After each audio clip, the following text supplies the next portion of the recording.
Section 1. In the beginning. Chapter 1. Why was sin permitted? God is love. 1 John chapter 4, verse 16.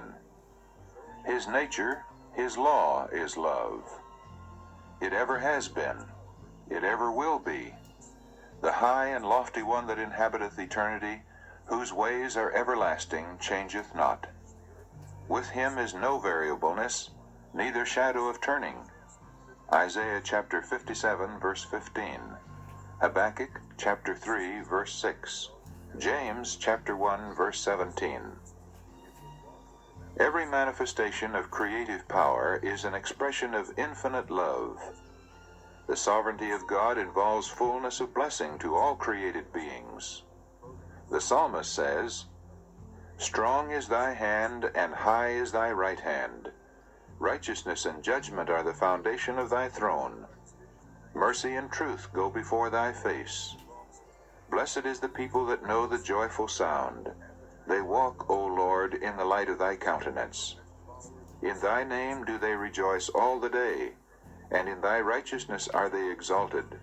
For thou art the glory of their strength. For our shield belongeth unto Jehovah, and our King to the Holy One." Psalm 89, verses 13 to 18, in the Revised Version.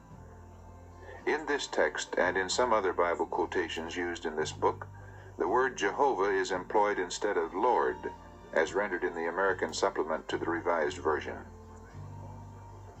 The history of the great conflict between good and evil, from the time it first began in heaven to the final overthrow of rebellion and the total eradication of sin, is also a demonstration of God's unchanging love. The sovereign of the universe was not alone in his work of beneficence. He had an associate, a co-worker who could appreciate his purposes and could share his joy in giving happiness to created beings. In the beginning was the Word, and the Word was with God, and the Word was God. The same was in the beginning with God. John chapter 1, verses 1 and 2. Christ, the Word, the only begotten of God, was one with the eternal Father, one in nature, in character, in purpose. The only being that could enter into all the counsels and purposes of God. His name shall be called Wonderful, Counselor, the Mighty God, the Everlasting Father, the Prince of Peace. Isaiah chapter 9, verse 6. His goings forth have been from of old, from everlasting. Micah chapter 5, verse 2. And the Son of God declares concerning himself, "The Lord possessed me in the beginning of his way, before his works of old. I was set up from everlasting. When he appointed the foundations of the earth, then I was by him, as one brought up with him, and I was daily his delight, rejoicing always before him." Proverbs chapter 8, verses 22 to 30. The Father wrought by his Son in the creation of all heavenly beings. By him were all things created, whether they be thrones or dominions or principalities or powers. All things were created by him and for him. Colossians chapter 1, verse 16.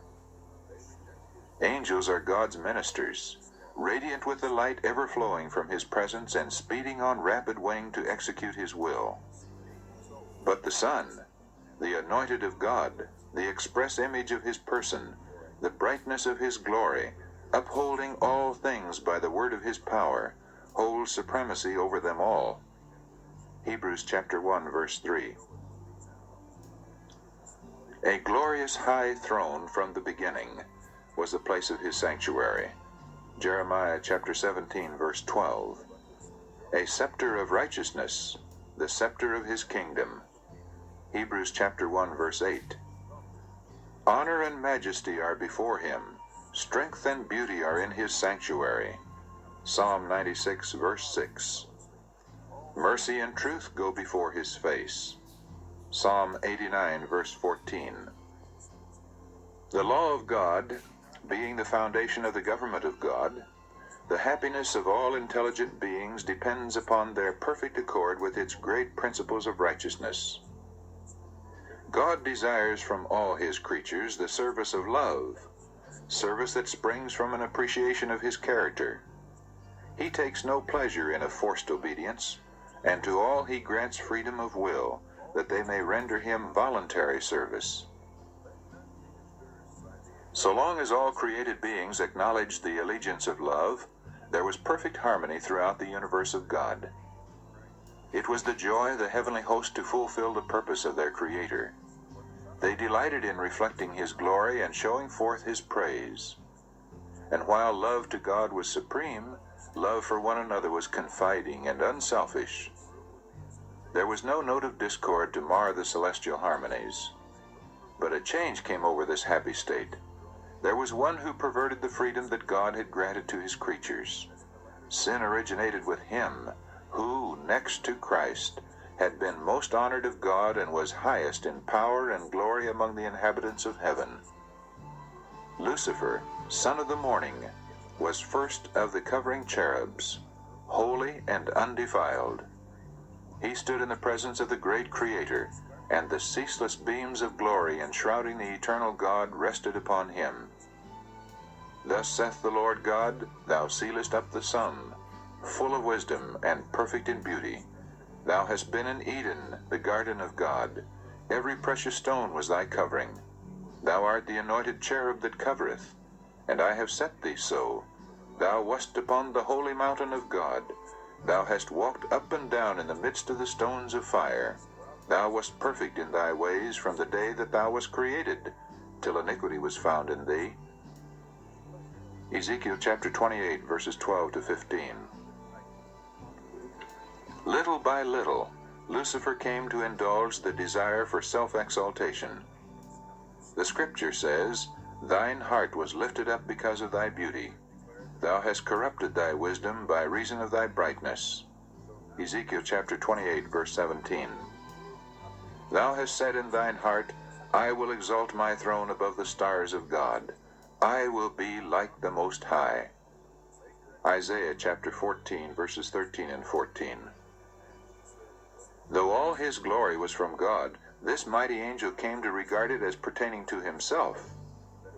Not content with his position, though honored above the heavenly hosts, he ventured to covet homage due alone to the Creator.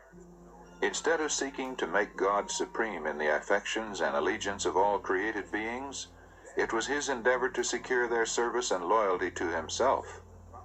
And coveting the glory with which the infinite Father had invested his Son, this prince of angels aspired to power that was the prerogative of Christ alone. Now the perfect harmony of heaven was broken. Lucifer's disposition to serve himself instead of his Creator aroused a feeling of apprehension when observed by those who considered that the glory of God should be supreme. In heavenly council, the angels pleaded with Lucifer.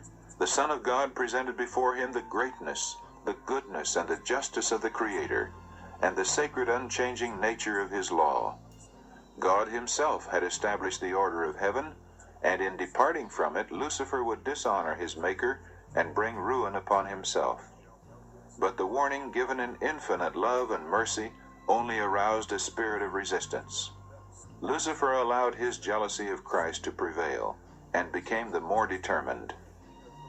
To dispute the supremacy of the Son of God, thus impeaching the wisdom and love of the Creator, had become the purpose of this prince of angels. To this object he was about to bend the energies of that master mind, which next to Christ's was first among the hosts of God. But he who would have the will of all his creatures free left none unguarded to the bewildering sophistry by which rebellion would seek to justify itself. Before the great contest should open, all were to have a clear presentation of his will, whose wisdom and goodness were the spring of all their joy.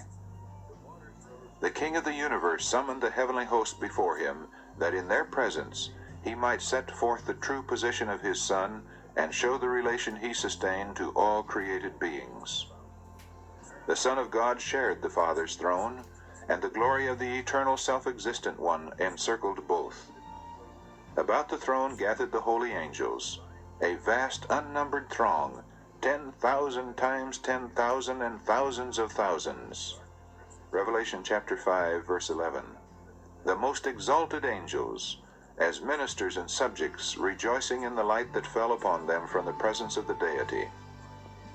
Before the assembled inhabitants of heaven, the King declared that none but Christ, the only begotten of God, could fully enter into his purposes, and to him it was committed to execute the mighty counsels of his will. The Son of God had wrought the Father's will in the creation of all the hosts of heaven, and to him, as well as to God, their homage and allegiance were due. Christ was still to exercise divine power in the creation of the earth and its inhabitants. But in all this he would not seek power or exaltation for himself, contrary to God's plan, but would exalt the Father's glory and execute his purposes of beneficence and love. The angels joyfully acknowledged the supremacy of Christ, and prostrating themselves before him, poured out their love and adoration. Lucifer bowed with them, but in his heart there was a strange, fierce conflict. Truth, justice, and loyalty were struggling against envy and jealousy. The influence of the holy angels seemed for a time to carry him with them. As songs of praise ascended in melodious strains, swelled by thousands of glad voices, the spirit of evil seemed vanquished. Unutterable love thrilled his entire being. His soul went out in harmony with the sinless worshippers in love to the Father and the Son. But again, he was filled with pride in his own glory. His desire for supremacy returned, and envy of Christ was once more indulged. The high honors conferred upon Lucifer were not appreciated as God's special gift, and therefore called forth no gratitude to his Creator. He glorified in his brightness and exaltation, and aspired to be equal with God. He was beloved and reverenced by the heavenly hosts. Angels delighted to execute his commands, and he was clothed with wisdom and glory above them all. Yet, the Son of God was exalted above him, as one in power and authority with the Father. He shared the Father's counsels, while Lucifer did not thus enter into the purposes of God. Why, questioned this mighty angel, should Christ have the supremacy? Why is he honored above Lucifer? Leaving his place in the immediate presence of the Father, Lucifer went forth to diffuse the spirit of discontent among the angels. He worked with mysterious secrecy, and for a time concealed his real purpose under an appearance of reverence for God. He began to insinuate doubts concerning the laws that govern heavenly beings, intimating that though laws might be necessary for the inhabitants of the worlds, angels being more exalted needed no such restraint, for their own wisdom was a sufficient guide. They were not beings that could bring dishonor to God. All their thoughts were holy. It was no more possible for them than for God himself to err. The exaltation of the Son of God as equal with the Father was represented as an injustice to Lucifer, who, it was claimed, was also entitled to reverence and honor. If this Prince of Angels could but attain to his true exalted position, great good would accrue to the entire host of heaven, for it was his object to secure freedom for all. But now, even the liberty which they had hitherto enjoyed was at an end, for an absolute ruler had been appointed them, and to his authority all must pay homage. Such were the subtle deceptions that through the wiles of Lucifer were fast obtaining in the heavenly courts. There had been no change in the position or authority of Christ. Lucifer's envy and misrepresentation and his claims to equality with Christ had made necessary a statement of the true position of the Son of God. But this had been the same from the beginning. Many of the angels were, however, blinded by Lucifer's deceptions. Taking advantage of the loving, loyal trust reposed in him by the holy beings under his command, he had so artfully instilled into their minds his own distrust and discontent that his agency was not discerned. Lucifer had presented the purposes of God in a false light, misconstruing and distorting them to excite dissent and dissatisfaction. He cunningly drew his hearers on to give utterance to their feelings. Then these expressions were repeated by him when it would serve his purpose, as evidence that the angels were not fully in harmony with the government of God. While claiming for himself perfect loyalty to God, he urged that changes in the order and laws of heaven were necessary for the stability of the divine government. Thus, while working to excite opposition to the law of God and to instill his own discontent into the minds of the angels under him, he was ostensibly seeking to remove dissatisfaction and to reconcile disaffected angels to the order of heaven. While secretly fomenting discord and rebellion, he with consummate craft caused it to appear as his sole purpose to promote loyalty and to preserve harmony and peace. The spirit of dissatisfaction thus kindled was doing its baleful work. While there was no open outbreak, division of feeling imperceptibly grew up among the angels. There were some who looked with favor upon Lucifer's insinuations against the government of God. Although they had heretofore been in perfect harmony with the order which God had established, they were now discontented and unhappy because they could not penetrate his unsearchable counsels. They were dissatisfied with his purpose in exalting Christ. These stood ready to second Lucifer's demand for equal authority with the Son of God. But angels who were loyal and true maintained the wisdom and justice of the divine decree and endeavored to reconcile this disaffected being to the will of God. Christ was the Son of God. He had been one with him before the angels were called into existence. He had ever stood at the right hand of the Father. His supremacy, so full of blessing to all who came under its benignant control, had not heretofore been questioned. The harmony of heaven had never been interrupted. Wherefore should there now be discord? The loyal angels could see only terrible consequences from this dissension, and with earnest entreaty they counseled the disaffected ones to renounce their purpose and prove themselves loyal to God by fidelity to his government. In great mercy, according to his divine character, God bore long with Lucifer. The spirit of discontent and disaffection had never before been known in heaven. It was a new element, strange, mysterious, unaccountable. Lucifer himself had not at first been acquainted with the real nature of his feelings. For a time, he had feared to express the workings and imaginings of his mind. Yet he did not dismiss them. He did not see whither he was drifting. But such efforts as infinite love and wisdom only could devise were made to convince him of his error. His disaffection was proved to be without cause, and he was made to see what would be the result of persisting in revolt.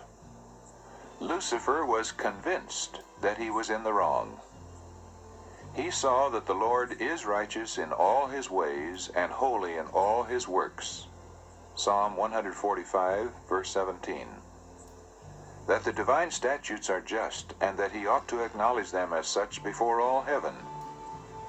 Had he done this, he might have saved himself and many angels. He had not at that time fully cast off his allegiance to God. Though he had left his position as covering cherub, yet if he had been willing to return to God, acknowledging the Creator's wisdom, and satisfied to fill the place appointed him in God's great plan, he would have been reinstated in his office. The time had come for a final decision. He must fully yield to the divine sovereignty or place himself in open rebellion.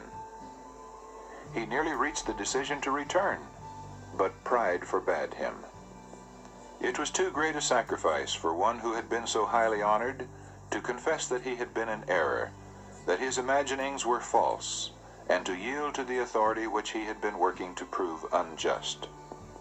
A compassionate Creator, in yearning pity for Lucifer and his followers, was seeking to draw them back from the abyss of ruin into which they were about to plunge.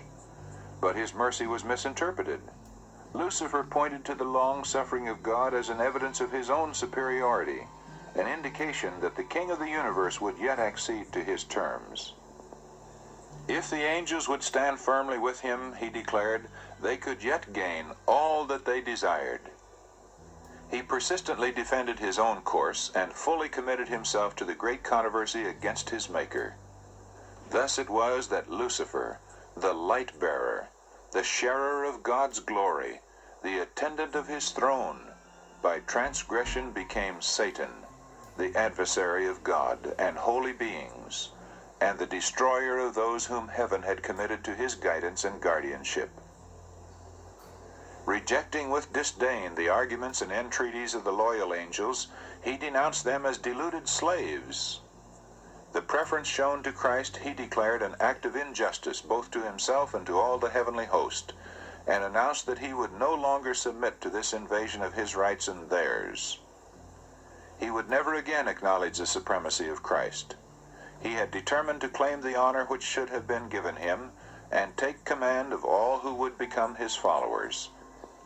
And he promised those who would enter his ranks a new and better government, under which all would enjoy freedom. Great numbers of the angels signified their purpose to accept him as their leader. Flattered by the favor with which his advances were received, he hoped to win all the angels to his side, to become equal with God himself, and to be obeyed by the entire host of heaven. Still, the loyal angels urged him and his sympathizers to submit to God, and they set before them the inevitable result should they refuse. He who had created them could overthrow their power and signally punish their rebellious daring. No angel could successfully oppose the law of God, which was as sacred as himself. They warned all to close their ears against Lucifer's deceptive reasoning, and urged him and his followers to seek the presence of God without delay, and confess the error of questioning his wisdom and authority. Many were disposed to heed this counsel, to repent of their disaffection, and seek to be again received into favor with the Father and his Son. But Lucifer had another deception ready. The mighty revolter now declared that the angels who had united with him had gone too far to return, that he was acquainted with the divine law and knew that God would not forgive. He declared that all who should submit to the authority of heaven would be stripped of their honor, degraded from their position. For himself, he was determined never again to acknowledge the authority of Christ. The only course remaining for him and his followers, he said, was to assert their liberty and gain by force the rights which had not been willingly accorded them. So far as Satan himself was concerned, it was true that he had now gone too far to return, but not so with those who had been blinded by his deceptions. To them, the counsel and entreaties of the loyal angels opened a door of hope, and had they heeded the warning, they might have broken away from the snare of Satan.